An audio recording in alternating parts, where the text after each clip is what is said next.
সম্মানীয় দর্শক বন্ধুগণ, পিএম কিষাণ সম্মান নিধি যোজনার ১৮তম কিস্তি টাকা প্রধানমন্ত্রী ৫ই অক্টোবর সরাসরি আপনাদের ব্যাঙ্ক অ্যাকাউন্টে ট্রান্সফার করবেন।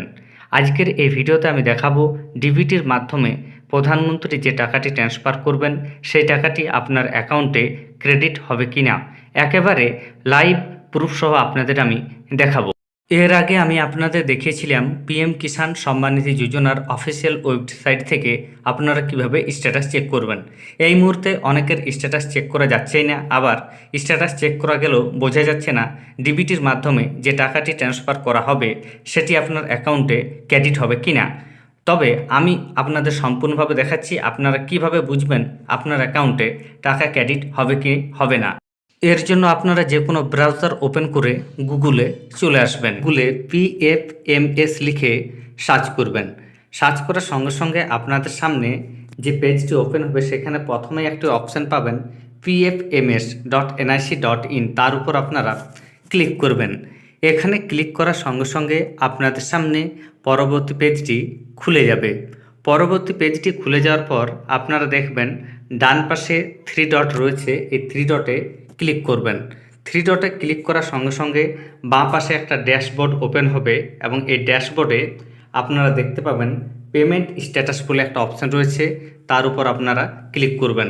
পেমেন্ট স্ট্যাটাসে ক্লিক করার সঙ্গে সঙ্গে আর একটা ড্যাশবোর্ড ওপেন হবে। এখানে আপনারা দেখতে পাবেন লেখা রয়েছে ডিবিটি স্ট্যাটাস ট্র্যাকার, তার উপর আপনারা ক্লিক করবেন।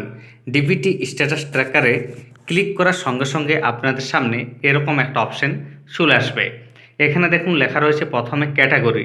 এই ক্যাটাগরির ডান পাশে যে একটা চিহ্ন রয়েছে এখানে ক্লিক করবেন। এখানে ক্লিক করার সঙ্গে সঙ্গে বিভিন্ন রকমের অপশান দেখতে পাবেন। এখান থেকে পিএম কিষাণ সিলেক্ট করবেন। পিএম কিষাণ সিলেক্ট করার সঙ্গে সঙ্গে ডান দিকে দেখবেন পেমেন্টের উপর অটোমেটিক এখানে ক্লিক করে থাকবে, যদি না থাকে তাহলে এখানে আপনারা ক্লিক করবেন।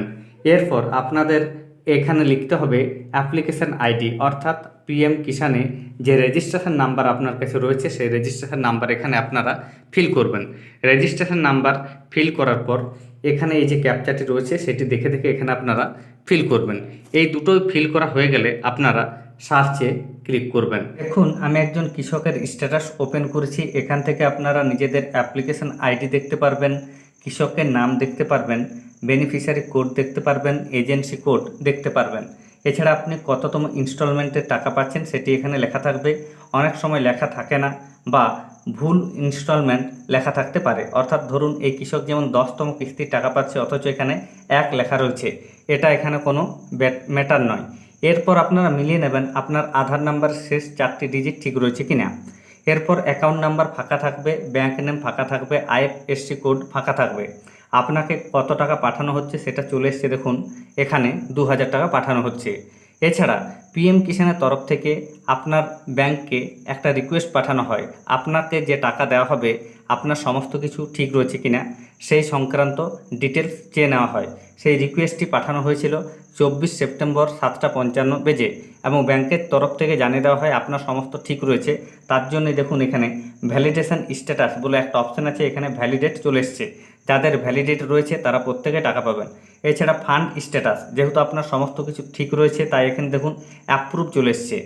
এছাড়া দেখুন বাকিগুলি নট অ্যাপ্লিকেবল, এখানে লেখা রয়েছে স্যাংশন অফ স্ট্যাটাস, এখনও পর্যন্ত স্যাংশন হয়নি। এরপর দেখুন টাকা যেহেতু ছাড়া হবে ডিবিটির মাধ্যমে, তো আপনি যে টাকাটি পাচ্ছেন সেটি এখানে বুঝতেই পাচ্ছেন।